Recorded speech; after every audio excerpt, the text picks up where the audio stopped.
지금부터 사랑과 기도로 만들어가는 생명 있는 방송 CHB 크리스찬 헤럴드 방송을 시작합니다. 매일 새벽 4시, 매일 밤 11시 하루의 시작과 마무리를 함께하는 CHB 크리스찬 헤럴드 방송은 크리스찬 헤럴드 신문과 가장 인기 있는 기독교 정보를 담고 있는 www.christianherald.com과 함께 오늘도 성실하게 여러분 곁에 함께할 것입니다. 하나님께서 선물로 주시는 오늘 하루를 CHB 크리스찬 헤럴드 방송과 함께 소망으로 열면서 오늘도 하나님을 섬기며 영혼을 사랑하는 복된 하루가 되시기를 바랍니다.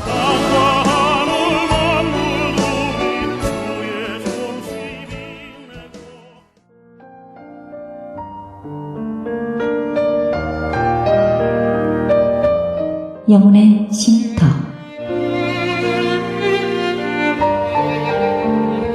AM 1650과 인터넷을 통해 미 전역과 하와이에서는 AM 1540으로 방송을 듣고 계시는 영혼의 쉼터 애청자 여러분, 오늘도 평안하십니까? 영혼의 쉼터 김수경 인사드립니다.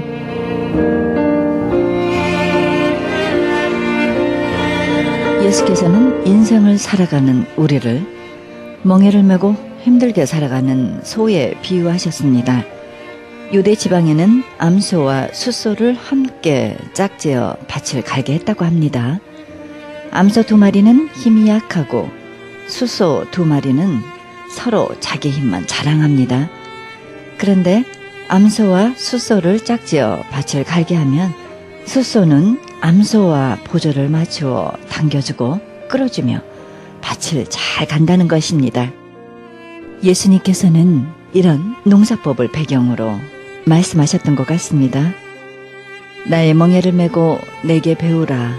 나의 멍에는 쉽고 내 짐은 가벼우니라. 그렇습니다. 내 등에 짐이 없었다면 우리는 세상을 바로 살지 못했을 것입니다. 내 등에 있는 짐 때문에 늘 조심하며 바르고 성실하게 살아가게 됩니다. 이제 보니 우리 등의 짐은 우리를 바르게 살도록 한 귀한 선물인 것 같습니다. 내 등에 짐이 없었다면 우리는 아직도 미숙하게 살고 있을 것입니다. 내 등에 있는 짐의 무게가 내 삶의 무게가 되어 그것을 감당하게 하는 것 같습니다. 이제 보니 우리의 등의 짐은 우리를 성숙시킨 귀한 선물이 아니겠습니까?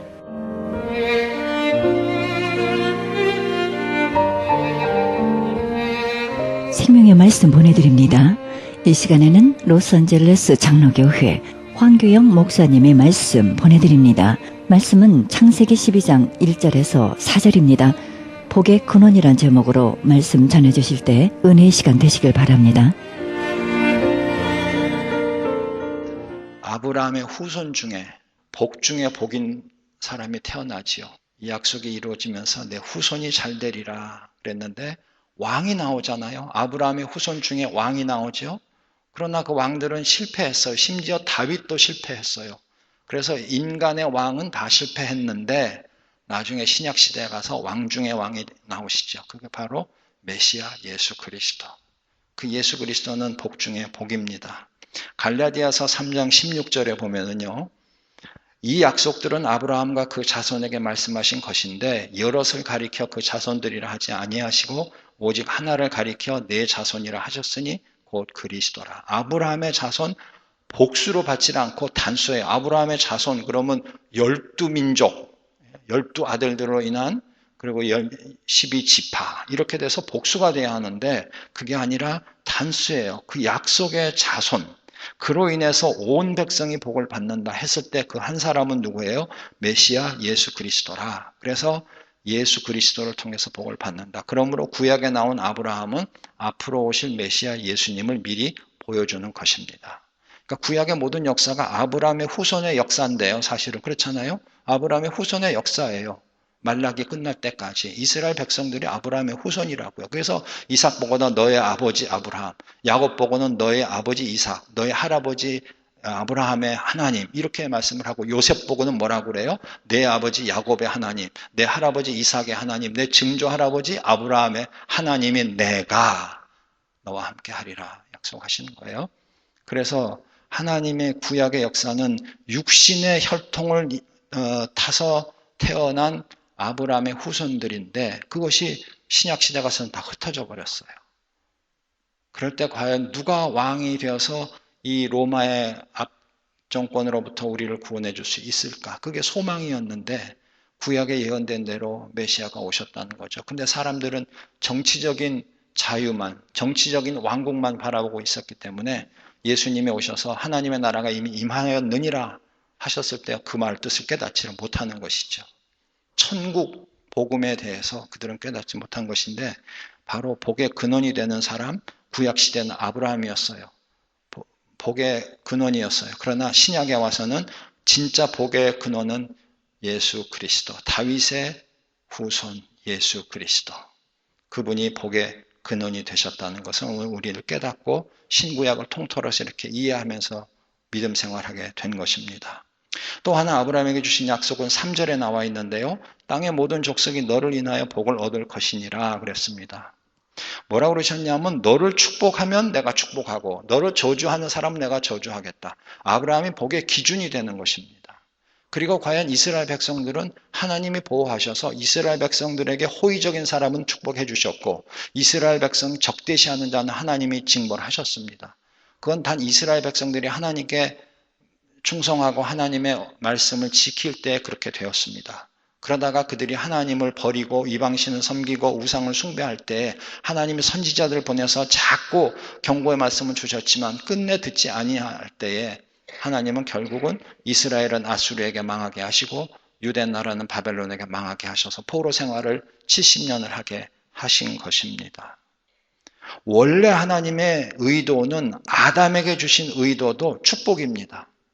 하나님을 대신해서 다스리고 모든 사람들이 순종하게 되어 있고 만물이 순종하게 되어 있고 그리고 그들이 아담이 복을 주면 복을 받게 되어 있고 저주하면 저주받게 되어 있었습니다. 아브라함도 마찬가지입니다. 아브라함을 저주하면 하나님이 대신해서 저주해 주시고 아브라함을 축복하면 하나님이 대신해서 축복해 주신다는 거예요. 복의 기준이 되었던 것이 하나님의 자녀고 하나님의 백성이었습니다. 그런데 죄로 인해서 그 특권을 다 잃어버린 것이죠. 그래서 남의 나라 포로 생활을 했던 것입니다. 그러면 하나님의 백성이 완전히 멸망하고 아브라함의 후손이 완전히 죄로 인해서 멸망당했느냐? 아니지요. 그들이 죄를 회개하고 하나님께 용서를 구하고 간구했을 때에 포로로 잡혀간 땅에서 그들이 회개하고 자복하고 그리고 하나님께 간구했을 때 부르짖었을 때 하나님이 그들의 기도를 들으시고 70년 후에 그대로 회복시켜 주시는데 어떻게 합니까? 고레스 왕을 통해서 포로들을 놓아보내게 하시면서 뭐라고 그래요? 뺏어왔던 물품 다 줄 뿐 아니라 덤으로 더 보태줘가지고 가서 뭐 하라고 그랬습니까? 고레스 왕이 에스라서 1장에 예루살렘에 가서 하나님의 전을 다시 건축하라. 느헤미야 보고는 예루살렘에 가서 성벽을 다시 건축하라. 그러면서 느헤미야에게도 많은 물질을 채워주셨다는 것입니다.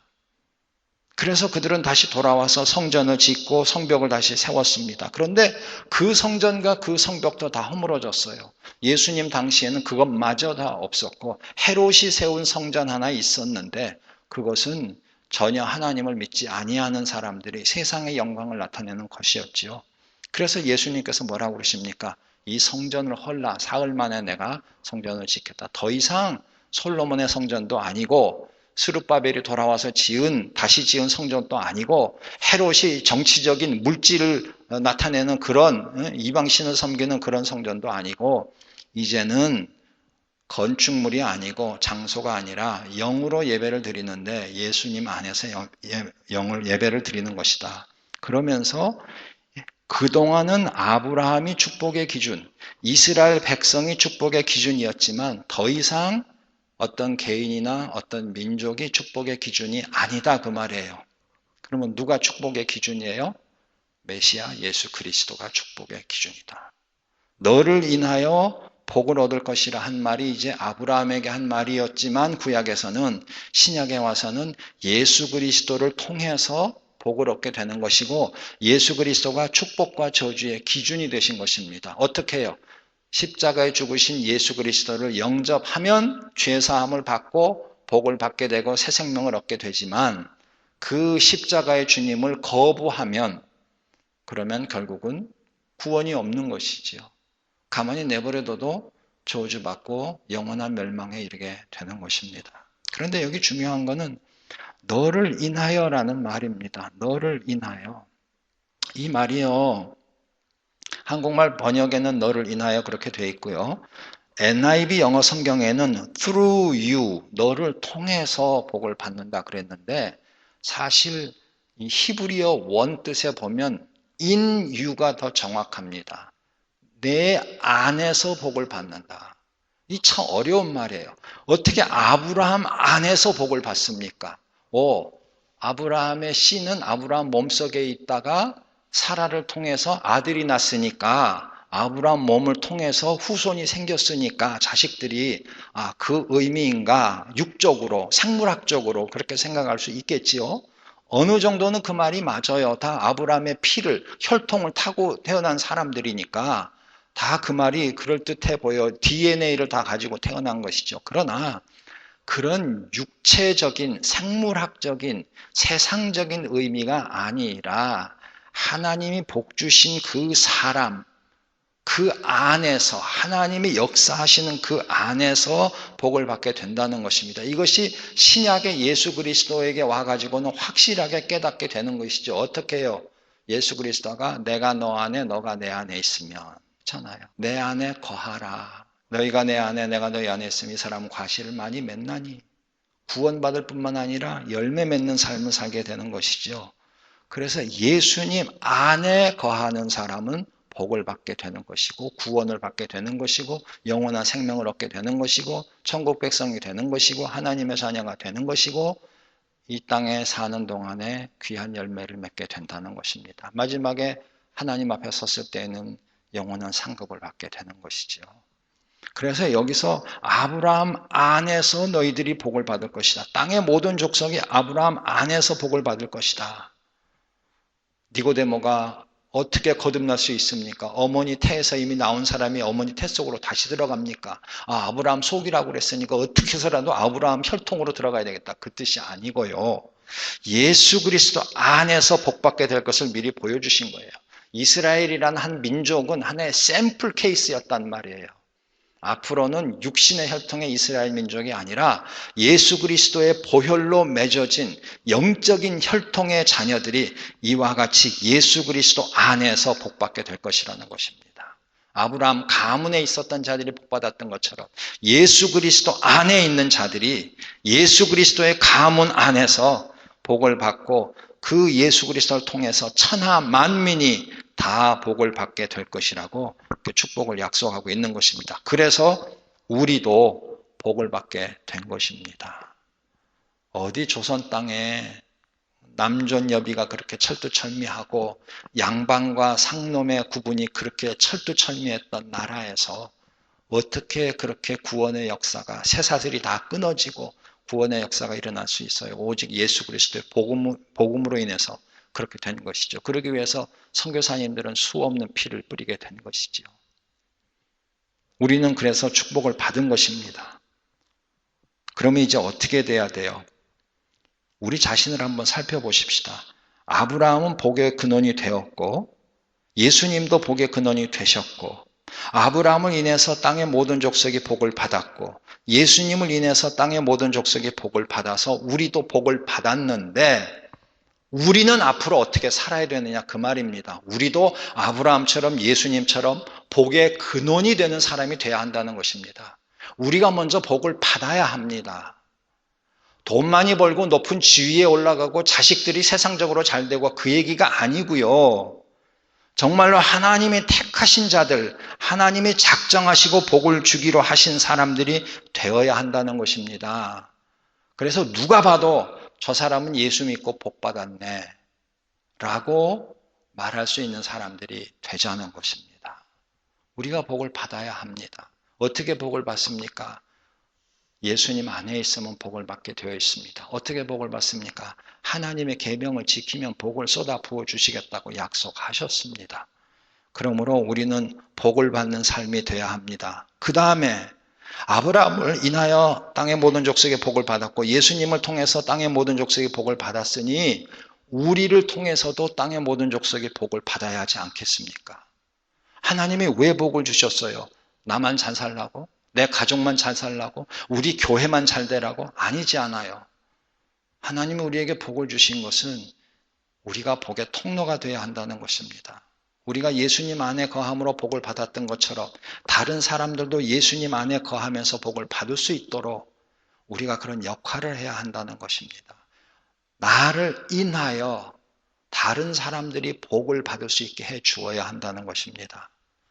그러기 위해서 우리는 다른 사람들을 주님께로 인도하는 사명을 감당해야 되는 줄로 믿습니다. 뿐만 아니라 세상 속에서 우리가 살 때에 누가 봐도 우리는 그리스도인이다, 하나님의 자녀다라고 인정할 수 있는 그런 사람이 되어야 한다는 것입니다. 우리가 굳이 입으로 전도하지 않아도 우리의 삶 자체를 보고 다른 사람들이 매력을 느껴서 교회 다니는 사람은 다 당신 같습니까? 예수 믿는 사람들은 다 당신 같습니까? 당신의 사는 모습이 너무 아름답습니다. 나도 예수님 믿고 당신처럼 아름다운 삶 살기를 원합니다. 이렇게 되어야 한다는 것입니다. 그러나 그 길이 얼마나 어렵습니까? 완전한 사람이 어디 있습니까? 말 실수하죠. 행동 실수하죠. 마음으로, 사람은 모르지만 주님은 아시는 대로 마음으로 죄를 짓지요.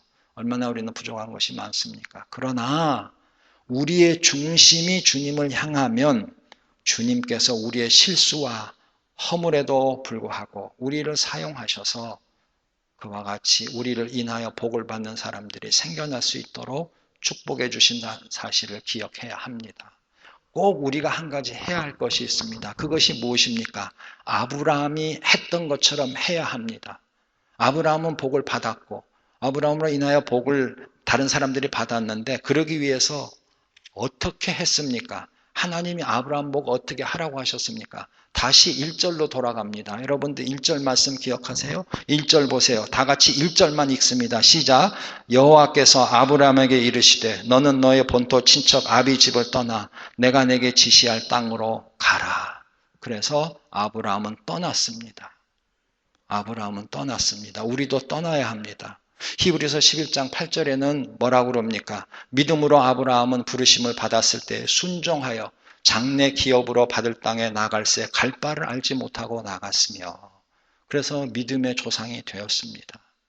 신약에서도 이렇게 구약의 그 몇천 년 전에 아브라함의 아름다운 모습을 이렇게 기록하고 있습니다. 오늘날 우리에게도 알려주고 있습니다. 여러분, 복의 근원이 되고 다른 사람들로 하여금 복을 받게 하기 위해서 내가 해야 할 일이 무엇입니까? 하나님이 떠나라고 하시면 떠나야 하는 것입니다. 여러분, 아브라함이 이 당시에 얼마나 떠나기 힘든 상황이었는지 우리는 기억하지 못할 것입니다. 그러나 그 당시에 원래 아브라함은 데라 아버지와 함께 또 자기의 그 조카 롯과 함께 데라가 삼형제를 낳았는데요. 나홀과 아브람과 그 다음에 하란을 낳았는데요. 하란이 죽고 그 롯과 함께 갈대아 우르를 떠나서 하란이라는 곳에 가서 정착을 하고 잘 살았습니다. 이제 웬만큼 자리를 잡고 살게 되었습니다. 근데 하나님께서 하란에 있는 아브라함에게 나타나셔서 그곳을 떠나서 내가 지시하는 가나안 땅 약속의 땅으로 가라. 그렇게 말씀을 하시는 거예요. 그러나 사실은 오늘 1절에 보면 가나안 땅이라는 말씀이 없어요. 그냥 내가 지시하는 땅으로 가라. 그래서 히브리서 11장 8절에는 갈 바를 알지 못하고 떠났다 그런 말이 있어요. 여러분 이게 얼마나 힘드냐 하면 한 번 이민을 왔어요.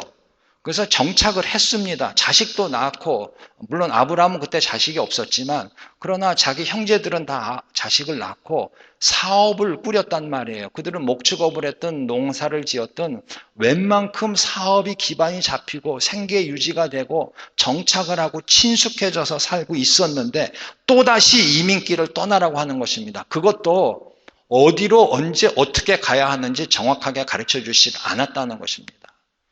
요즘처럼 자동차에 내비게이션이 있어가지고 기계에다가 주소를 입력해 놓으면 그냥 그러고 운전하고 가면 전방 얼마에서 라이트 턴을 해라, 전방 얼마에서 레프트 턴을 해라, 그 길로 얼마만큼 한 100m 곧장 가라, 뭐 이런 식으로 지시가 다 나오는 거예요. 하나님께서 내비게이션처럼 그렇게 해주셨을까? 잘 모르겠습니다. 하나님께서 내가 가는 그 목적지가 어떤 땅이다 자세히 가르쳐 주셨을까요? 요즘처럼 구글 해가지고 어떤 도시 이름을 넣든지 어떤 휴양지 이름을 넣으면 그 모든 사진부터 시작해가지고 인포메이션이 다 나옵니다. 이 당시에는 그런 게 있을 리가 만무하지요. 그런데 아브라함은 하나님의 말씀을 순종하면서 떠났다는 것입니다. 이것이 귀한 것입니다. 여러분, 스튜어트 브리스코라는 영국의 그 유명한 성경학자는 이런 얘기합니다. 사람들이 세 가지 버리기 어려운 것들이 있다고 그래요. 다 P자로 시작하는데 처음에는 passion이래요. 자기가 가지고 있는 어떤 열망, 그거 버리기가 힘들대요. 뭐 하고 싶어 하는 거, 그 욕망이죠, 욕망. 그 욕망을 버리기가 힘들다. 두 번째 버리기 힘든 건 possession, 자기의 소유입니다. 내가 집을 가지고 있다든지 사업체를 가지고 있다든지 이거 포기하는 거 쉽지 않다는 것입니다. 세 번째는 뭡니까? position, 지위입니다. 내가 가지고 있는 어떤 지위를 포기하는 게 쉽지 않다는 것입니다. 내가 가지고 있는 어떤 욕망, 내가 가지고 있는 모든 소유, 재산, 내가 가지고 있는 어떤 지위, 이 세 가지를 버리기가 힘들다는 것입니다. 그런데 하나님께서는 지금 아브라함에게 그걸 다 버리라고 하시는 거예요. 힘들게 와서 정착했는데 또 떠나라고 하시는 겁니다. 우리가 지금 고국 땅 대한민국을 떠나가지고 LA 와가지고 나름대로 정착을 했는데 또 떠나라고 그러시는 거예요. 동부로 가라, 아니면 남미로 가라, 아니면 아프리카로 가라, 아니면 동남아시아로 가라, 중국으로 가라. 하나님이 또 떠나라고 그러시면 우리 중에 과연 얼마나 몇 사람이나 무조건 예스 그러고 떠날 수 있는지 저 자신도 주저하게 되는 그런 모습이지요. 이게 쉬운 게 아닙니다. 아브라함은 하나님 가라고 하시니까 떠났습니다. 다 포기했습니다. 어떻게 그렇게 할 수 있어요? 아까 히브리서 12장 8절에 믿음으로. 이 믿음은 뭐예요? 어떤 사건에 대한 믿음이에요? 어떤 기적에 대한 믿음이에요? 아니잖아요. 하나님께 대한 믿음입니다. 여기서 우리가 꼭 깨달아야 할 것은 무엇을 말씀하셨느냐, 하나님이 어떤 말씀을 하셨느냐, 그 말씀의 내용이 중요한 게 아니라는 것입니다. 하나님의 말씀을 들어보니까 그거는 가능할 것 같아요. 그럴듯해요. 그러니까 내가 믿고 받아들이겠습니다. 그게 아니라는 것입니다.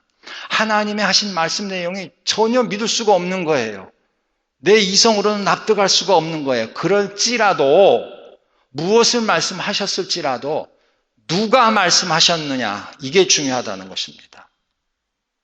하나님이 말씀하셨으면 무슨 말씀을 하셨어서라도 그것은 확실한 거라는 것입니다. 내 생각에는 불가능해 보이는 것 같고 세상은 다 아니라고 할지라도 하나님이 말씀하셨기 때문에 그것은 이루어진다는 것입니다. 내가 순종을 해야 한다는 것입니다. 그런데 우리 믿는 사람들 중에 가끔은요, 성경 말씀도요, 그 내용이 뭐냐에 따라서 이건 믿을 수 있고 이건 믿을 수 없고 구분하는 사람들이 있어요. 내용이 중요해요. 무엇을 말했느냐? 아니에요. 누가 말씀하셨느냐가 중요합니다. 목사가 얘기한 거는 틀릴 수 있어요. 다 믿을 수가 없어요. 아무리 신령한 성도가 말씀하셨어도 다 믿을 수 없어요. 대통령이 말한 거 믿을 수 없어요. 그러나 하나님 아버지께서 말씀하신 것은 한 점 한 획도 없어지지 않습니다. 그대로 이루어집니다. 요즘 제가 열왕기하 새벽마다 이렇게 보고 있는데요. 여러분 거기 보면 여호와 하나님께서 말씀하신 대로 그렇게 되니라.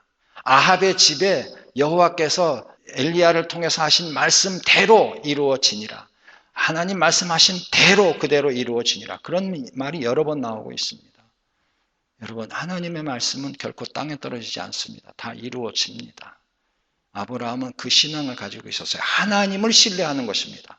그러므로 그분이 말씀하시니까 다 듣는 것이에요. 다 믿는 것이에요. 다 순종하는 것이에요. 과연 우리의 믿음이 그러냐 하는 것입니다. 하나님을 우리가 어떻게 받아들이느냐는 것입니다. 하나님과 우리의 관계가 어떤 관계냐가 중요합니다. 정말 그 사람을 믿는다면 그 사람이 하는 말을 다 들어야 하는 것입니다. 그 사람을 믿지 못하면 그 사람이 하는 말을 우리는 구분을 해야 합니다. 우리는 하나님의 말을 구분할 수 없습니다. 해서도 안 됩니다. 하나님의 말씀을 우리는 그분이 말씀하셨기 때문에 다 믿어야 하는 것입니다. 또 하나 아브라함이 잘한 건 순종했을 뿐만이 아니라 가는 곳마다 제단을 쌓았습니다. 여러분, 창세기 12장 7절 8절에 보면 하나님이 말씀하시니까 오늘 본 말씀, 그 말씀, 약속의 말씀 듣고 그리고 베델 동편산으로 옮겨 장막을 치고 거기서 여호와의 이름을 부르면서 단을 쌓았지요. 그 다음에 한 군데 더 14장에 가면 마물의 상수리 수풀에 이르러서 하나님이 약속의 말씀 다시 한번 주시니까 거기서 또 제단을 쌓습니다. 이걸 제가 다 뽑아서 알려드릴 수가 없어서 우선 대표적으로 두 가지만 했는데요. 아브라함은 가는 곳마다 제단을 쌓고 여호와의 이름을 불렀습니다. 이것이 아브라함이 복의 근원이 된 순종의 모습입니다. 우리는 어떻습니까? 우리도 이와 같이 해야 합니다. 하나님이 말씀하셨기 때문에 가라면 가고 서라면 서야 하는 것입니다. 그리고 가든지 서든지 우리의 삶이 제단을 쌓는 삶이 되어야 될 줄로 믿습니다. 만약에 우리가 그렇게 한다면 하나님께서 우리를 통해서 영혼을 구원하고 복을 전달해 주시는 그런 놀라운 역사를 이루어 주실 줄로 믿습니다. 저와 여러분들이 그런 도구들이 될 수 있기를 바랍니다. 그러기 위해서 우리는 다른 사람들을 주님께로 인도해야 합니다. 우리 예수 그리스도께서도 하늘 보좌를 버리시고 이 땅에 오셔서 하나님의 말씀에 순종하고 십자가의 죽으심으로 말미암아 모든 민족을 구원하시고 하나님의 자녀가 되게 해 주셨습니다. 여러분, 희생해야 된다는 말입니다. 지난번에도 말씀드렸지만 우리가 결단하고 행동해야 합니다. 하나님이 우리를 변화시키셔서 사용하실 때에 그것이 아픔이 있을 수 있습니다. 오래 걸리기 때문에 인내해야 될 수도 있습니다. 위험 부담도 있습니다. 우리가 희생을 각오해야 합니다. 그러나 이것을 결단하고 행동으로 옮겨야 합니다. 하나님이 우리와 함께 하시고 은혜 주실 줄로 믿습니다.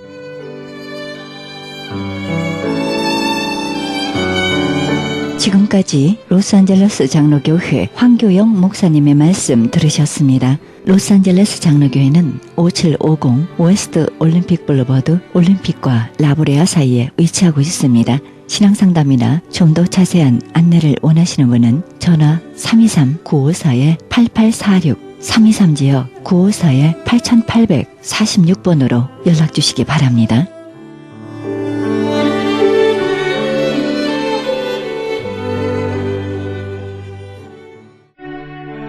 크리스천 헤럴드는 신문과 라디오는 물론 인터넷을 통해 그리스도의 복음을 가장 널리, 가장 많이 전하는 종합 미디어입니다. 이런 사역을 감당하기 위해서는 우리 애청자 여러분의 후원과 기도가 절실히 필요합니다. 예수님이 우리에게 맡겨주신 이 지상사역에 함께 동참하시지 않겠습니까? 내가 너희에게 분부한 모든 것을 가르쳐 지키게 하라 말씀하신 우리 예수님의 지상명령에 함께 동참하시기 원하시는 분은 전화 213-353-0777 213지역 353-0777로 연락주시면 자세히 안내해 드리겠습니다. 지금 여러분께서는 AM 1650과 인터넷을 통해 미 전역과 전 세계에서 하와이에서는 AM 1540으로 방송되는 크리스천 헤럴드 영혼의 쉼터 함께하고 계십니다. 방송 시간과 설교 편성표는 크리스천 헤럴드 주간 편성표와 cheheraldus.com에서 확인하실 수 있습니다. 이어서 말씀의 교회 정승용 목사님의 말씀 보내드립니다. 말씀은 이사야 2장 1절에서 21절의 말씀을 중심으로 영광스러운 회복을 위하여 란 제목으로 말씀 전해주시겠습니다. 이스라엘의 남쪽 유대에 이렇게 부유한 시대가 없었습니다. 군사력도 강했고요. 금과 은이 길거리에 돌덩어리처럼 흔한 시대였습니다. 모든 백성들의 부유함을 누릴 수 있는 시대였습니다. 그런데 그들은 무서운 하나님의 심판을 눈앞에 두고 있습니다. 교회를 와서 열심히 했더니 내가 복을 많이 받았다, 내가 이렇게 부유했다, 성공했다, 이것이 전부 다 하나님이 주신 복으로만 생각하지 않길 바랍니다. 물론 하나님이 순종하고 충성하는 자에게는 그렇게 주십니다. 순종하지 않고 하나님 영광을 위해서 살지 않고 자기 욕망을 위해서 열심히 힘썼는데도 부유한 것은 복이 아닙니다. 이렇게 타락한 이스라엘을 하나님께서 심판하시는데, 이스라엘 사람들은 예루살렘 성은 하나님이 계시기 때문에 절대로 망하지 않을 것이다. 거기에는 하나님의 성전이 있기 때문에 절대로 망하지 않을 것이다. 확신하고 있었습니다. 하나님과의 관계는 생각하지 않고 단순히 거기에 성전이 있기 때문에. 그런데 하나님께서는 그 예루살렘이 망할 것이다. 예루살렘 성전까지 철저히 파괴될 것이다. 이사야를 통해서 또한 예레미야를 통해서 많은 선지자를 통해서 얘기했지만은 이스라엘 사람들은 귀를 막고 예레미야는 감옥에 집어넣고 이사야는 죽여버리는 이런 끔찍한 죄악을 저질렀습니다. 하나님께서 이스라엘 사람들을 바벨론의 포로로 끌려가서 거기서 죽도록 고생하게 하셨습니다. 무엇을 위해서 그렇게 하셨을까요? 하나님께서 왜 이스라엘을 그렇게 나라가 망하게 하고 바벨론의 종으로 끌려가서 죽도록 고생하게 하셨을까요? 하나님 이스라엘의 그 죄를 복수하기 위해서 그랬을까요? 아닙니다. 예루살렘 성전과 이스라엘 백성들의 회복을 위해서 그렇게 하셨습니다. 복수를 위해서 그렇게 하신 것이 아니라 그들을 회복하기 위해서요. 그러면서 지금이라도 회개하면 너희들을 멸망시키지 않겠다 말씀합니다. 하나님께서 이스라엘에게 그토록 끔찍한 고통을 주셨던 것은 그들을 회복시키기 위함입니다. 구약 예언서의 특징은요, 이중적인 의미를 가지고 있습니다. 우리가 멀리 있는 산을 보면은 그 산이 하나의 봉우리처럼 보입니다. 그러나 그 산에 올라가 보면은 그 봉우리 뒤에 또 다른 산봉우리가 있고 또 다른 산봉우리, 수많은 산봉우리가 모여서 그곳에 있습니다. 우리는 멀리서 볼 때 하나로 보입니다. 이처럼 구약에서 예수님의 오시는 사건을 하나로 봤습니다. 예수님의 초림, 첫 번째 아기 예수로 오셨던 이 초림의 사건과 예수님이 온 세상을 심판하러 오실 이 재림의 이 두 사건을 구약 선지서에서는, 예언서에서는 마치 하나인 것처럼 표현하고 있습니다. 예수님이 오셨을 때 바리새인과 사두개인과 제사장 그리고 온 이스라엘 백성들이 예수님이 오셨을 때 다윗 왕과 같은 강력한 그런 나라를 그곳에 세워서 이스라엘을 회복시켜 줄 것으로 믿었습니다. 또한 예수님이 태어날 것이라는 그 소리를 들은 헤롯 왕은 2살 아래의 남자 아이들은 다 죽이게 합니다. 예수님의 제자들도 예수님의 초림과 재림을 완전히 구분하지 못했습니다. 요한과 야고보의 어머니가 예수님을 찾아와서 하는 말이, 하나는 주의 나라가 임할 때 오른편에, 한 명은 왼편에 앉혀주십시오 하고 청탁을 합니다. 예수님이 예루살렘 성에 들어가면은 당장 왕이 될 것으로 그렇게 생각했기 때문에요. 오늘 본문 1절에서 5절까지 말일의 여호와의 성전이 모든 우상들과 거기 거짓 종교들을 위해 우뚝 서게 될 것이고 온 세상에 다시는 전쟁이 없는 완전한 평화가 이 땅에 임할 것을 약속하셨습니다. 여기에는 두 가지의 이중적 의미가 있습니다. 첫째는 말일은 예수님의 초림, 그것을 의미합니다. 다시는 전쟁이 없는 완전한 평화는 예수님이 재림하셨을 때 이루어질 사건입니다. 이사야 2장 2절 같이 봅니다. 말일에 여호와의 전의 산이 모든 산 꼭대기에 굳게 설 것이요 모든 작은 산 위에 뛰어나리니 만방이 그리로 모여들 것이라. 여기서 말하는 말일은 예수님이 첫 번째 오실 때 초림의 시대를 말합니다. 다시 말하면 교회 시대예요. 지금 이 시대를 말합니다. 우리가 살고 있는 시대를 우리가 흔히 말세 그러잖아요. 사도 바울도 사도행전을 보면은 그때부터 말세라는 표현을 쓰고 있습니다. 교회 시대가 곧 말세. 그러니까 예수님이 이 땅에 오셔서 십자가 달려 죽으시고 부활하시고 성령을 보내주신 그때부터 말세, 말일이라는 표현을 쓰고 있습니다. 이 시대는 우리 예수님이 통치하시는 시대. 교회는 어떻습니까? 하나님의 통치가 이루어지는 곳이 교회입니다. 성도들은 하나님의 통치를 받는 자들이고 하나님 우리를 다스려주는 것을 기뻐하는 자들이 성도입니다.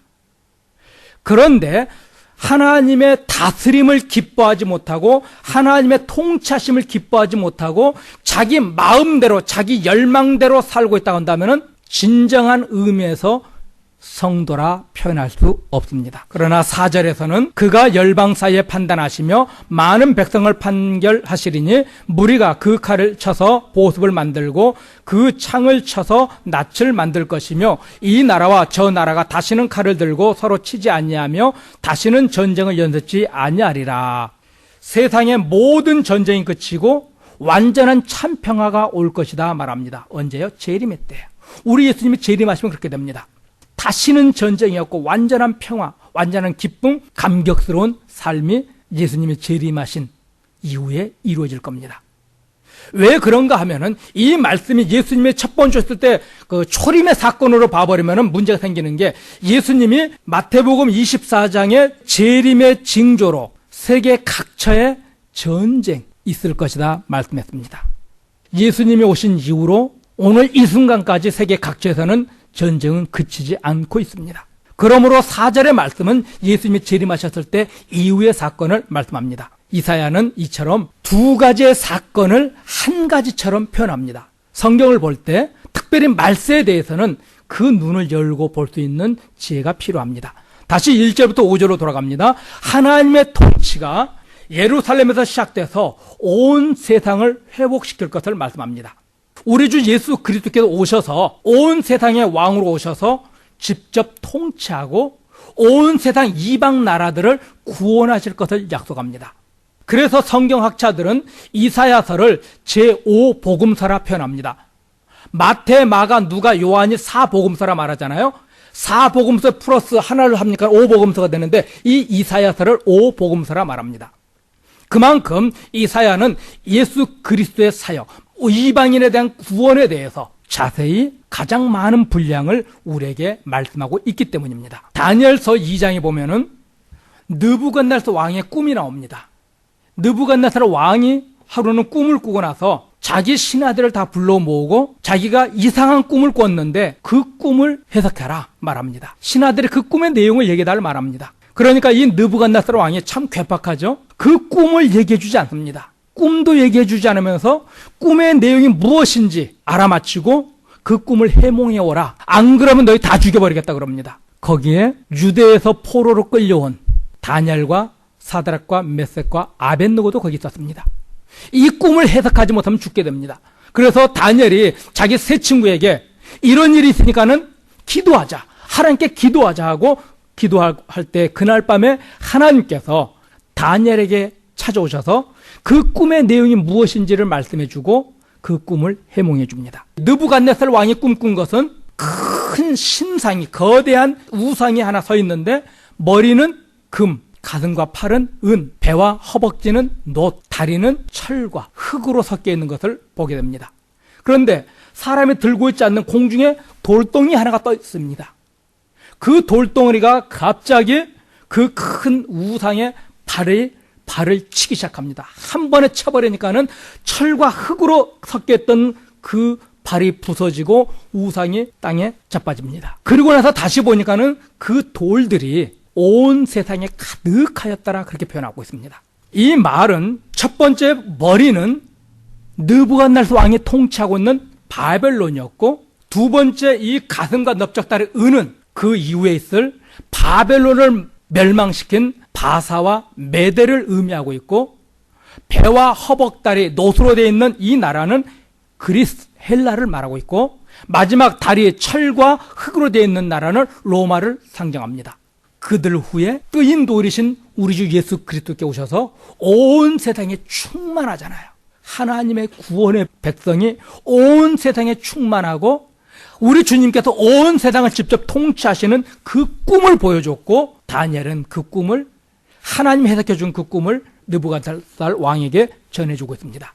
이사야에게도 또한 느부갓네살 왕에게도 하나님께서 보여주신 것은 이제 이스라엘 사람만 구원받는 것이 아니라 온 이방인들까지도 다 구원받을 것이라는 그 소식을 미리 전해준 것입니다. 그리고 이렇게 먼저 하나님께서 친히 통치하시는 그 완전하고 영광스러운 나라를 보여주신 후에 우리 하나님 말씀합니다.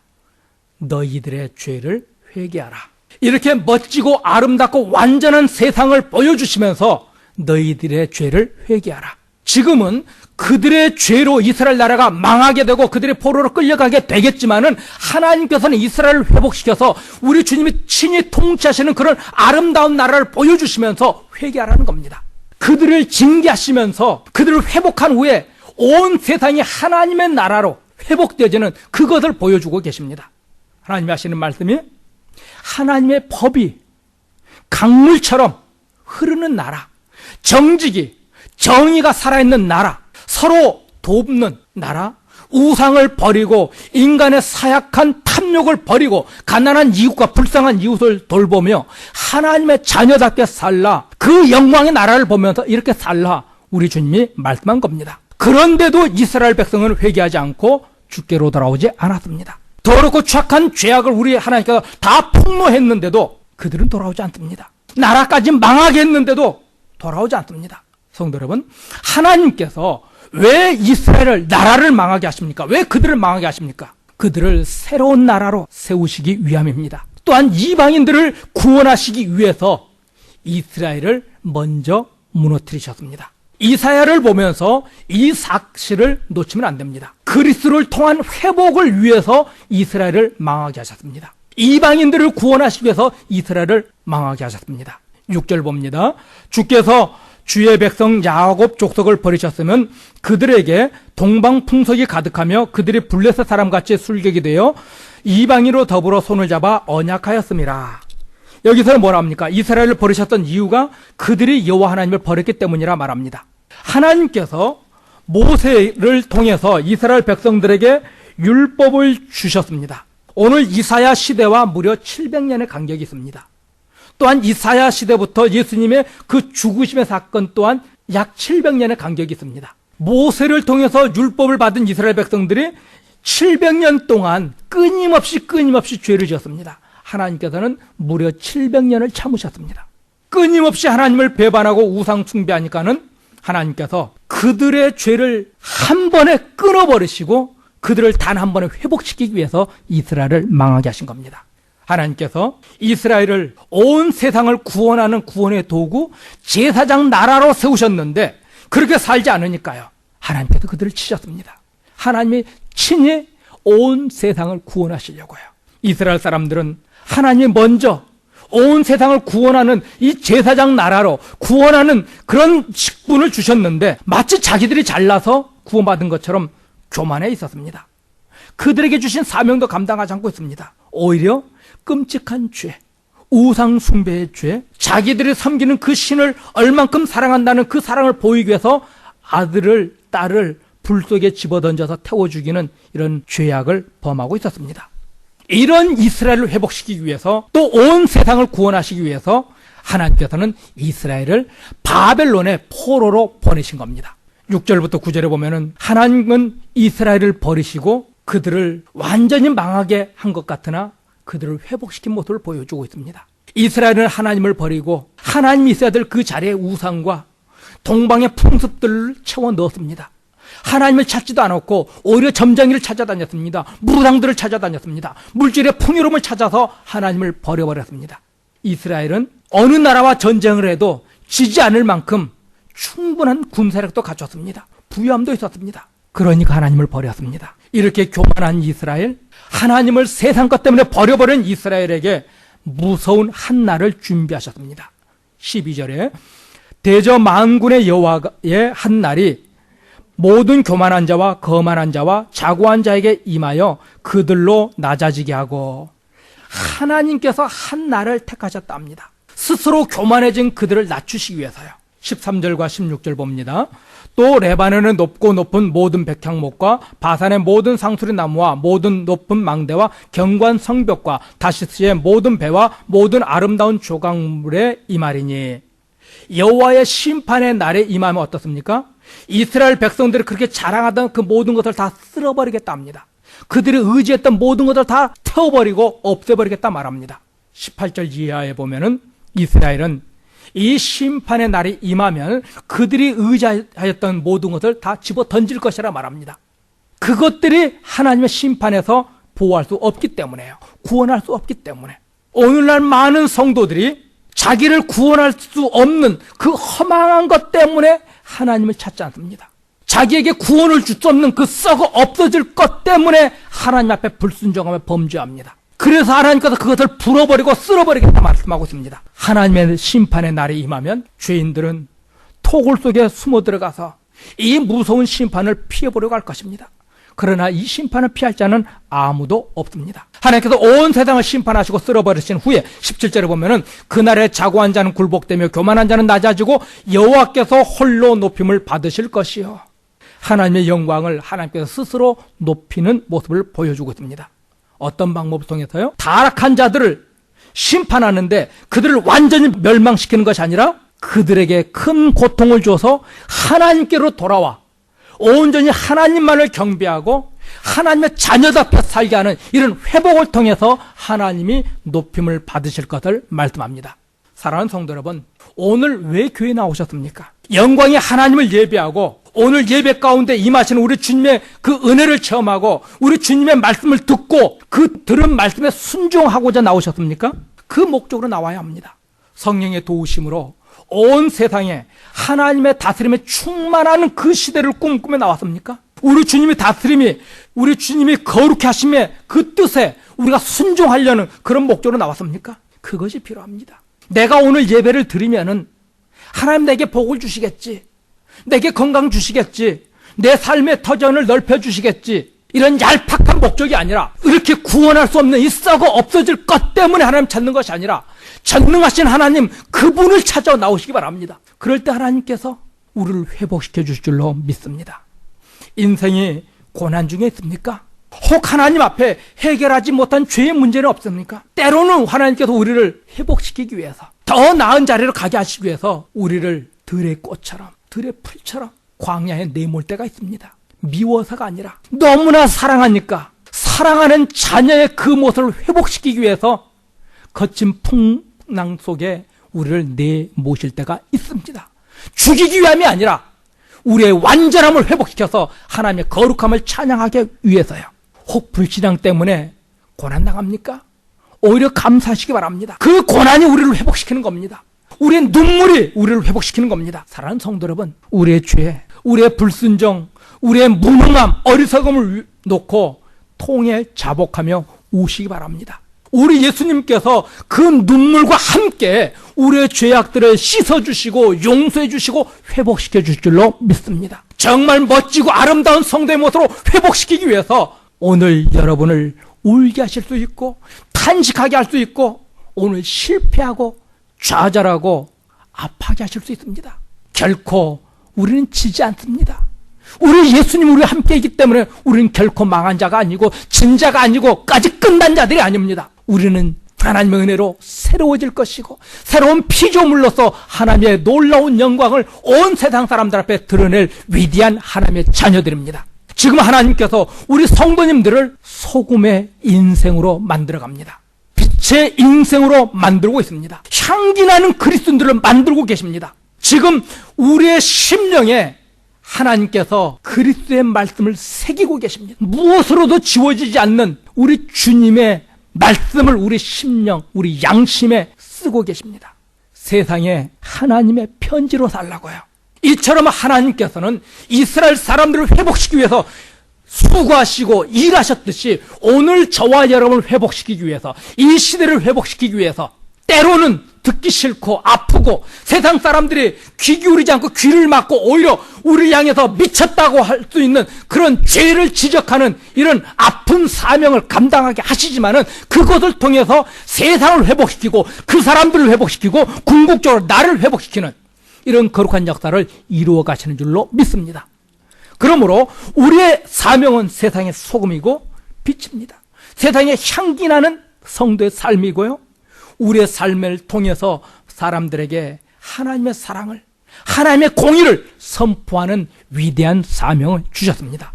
이 사회를 통해서 주신 이 약속을 우리가 부여잡고 나가기를 주의 이름으로 축원드립니다. 지금까지 말씀의 교회 정승용 목사님의 말씀 들으셨습니다. 말씀의 교회는 2966 울셔 블루버드 LA에 위치하고 있습니다. 신앙상담이나 좀 더 자세한 안내를 원하시는 분은 전화 213-200-2592 213 지역 200-2592번으로 연락하시기 바랍니다.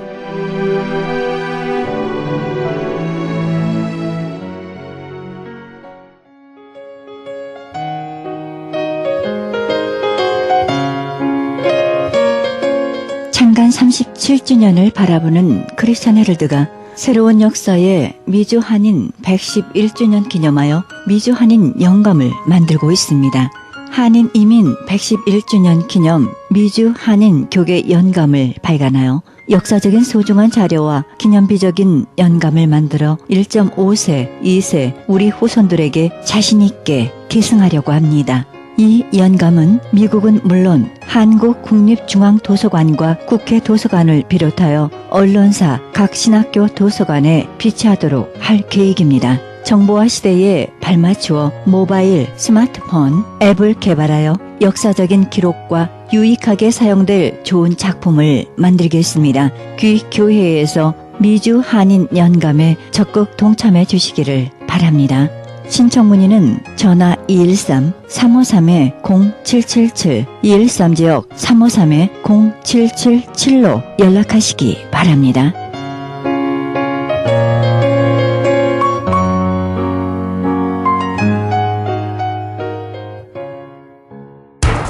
기적의 영양제 M3를 아십니까? 무슨 병에 걸렸던지 큰 효과를 준다는 그 신비한 기적의 영양제. 혈액에 영양을 공급하여 힘이 생기니까 피곤하지 않고 이제는 지팡이 없이 걸을 수 있다고 많은 분들이 간증을 합니다. 혈액 해독, 기력 회복, 뼈 골수 영양 공급, 심장, 뇌, 혈전 용해. 유태인 회사가 제조한 특수 영양제. M3, 혈액순환을 잘 되게 하는 최고급 영양제. M3, 크던 작던 아픈 곳이 있다면 M3. 213-435-9600, 213-435-9600번입니다. 정직한 마음으로 권해드립니다.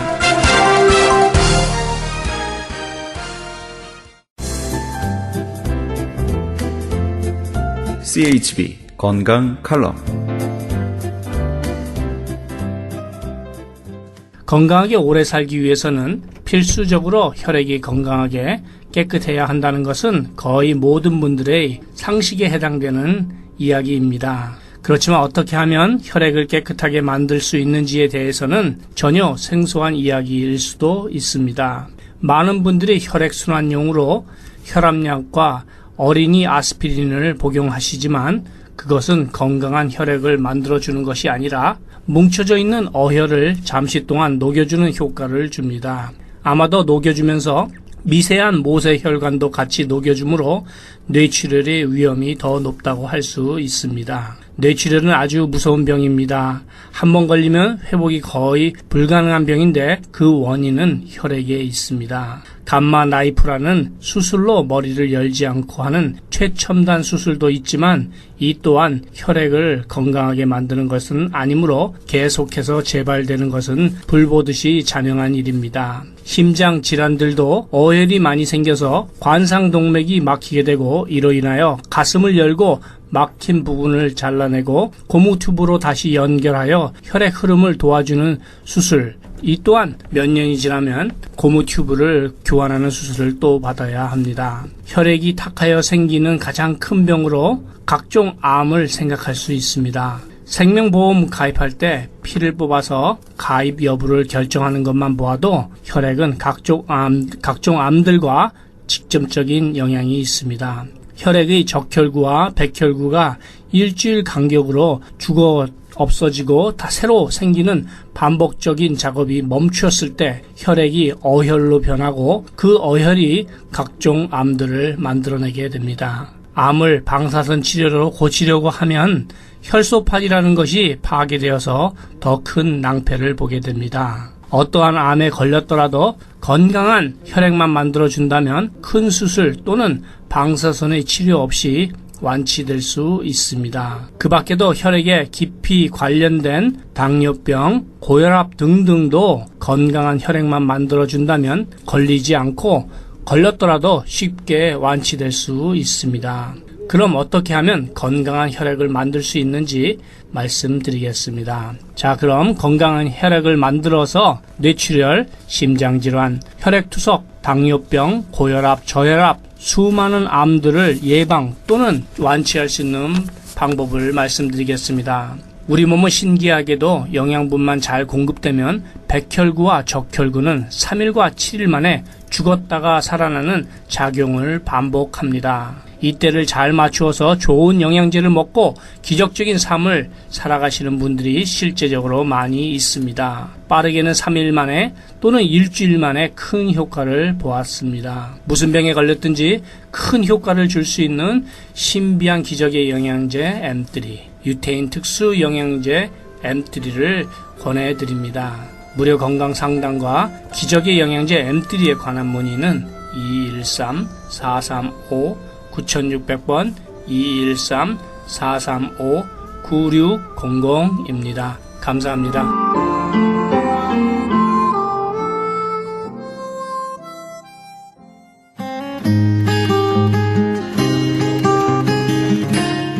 헤럴드 게시판.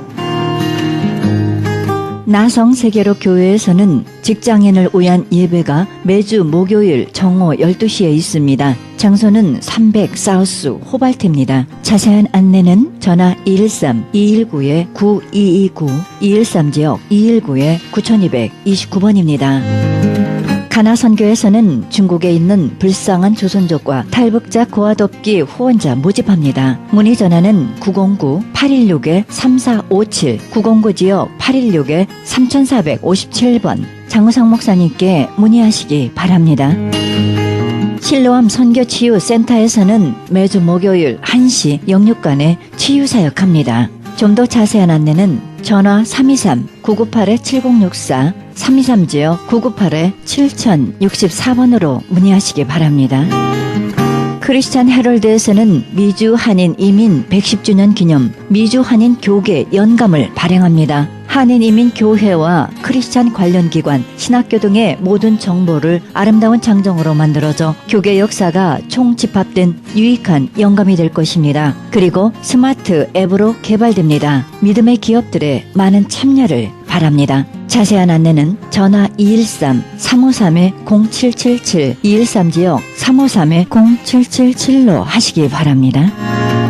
한국인이라면 누구나 알아야 하는 크리스찬 이민 100주년 역사 이중언어 무지개 화보집을 보급합니다. 자손들에게 꼭 물려주어야 할 북미주 한인 이민 100주년 화보집을 구입하시기 원하시는 분은 전화 213-353-0777, 213지역 353-0777로 연락하시기 바랍니다.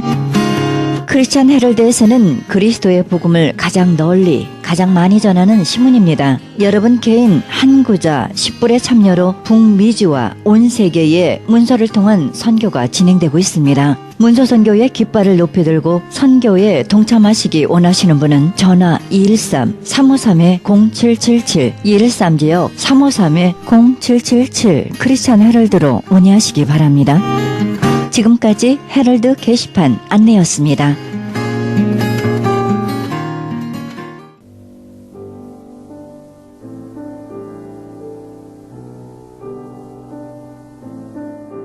우리의 삶은 마라톤과 같습니다. 처음 출발이 빠르다고 끝까지 빠른 것도 아니고 출발이 조금 늦었다고 반드시 마지막까지 늦은 것은 아닙니다. 무엇보다도 중요한 것은 처음부터 끝까지 달릴 수 있다는 확신이 아니겠습니까? 그 확신으로 더불어 그것을 가능케 하는 능력과 자신감, 오늘도 소유하시기 바랍니다.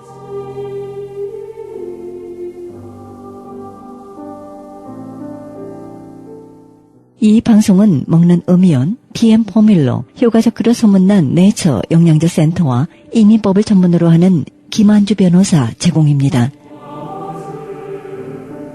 지금까지 여러분께서는 그리스도의 복음을 가장 널리, 가장 많이 전하는 크리스찬 헤럴드 방송의 영혼의 쉼터 함께 하셨습니다. 지금까지 진행의 김수경이었습니다. 평안한 밤 되시기 바랍니다.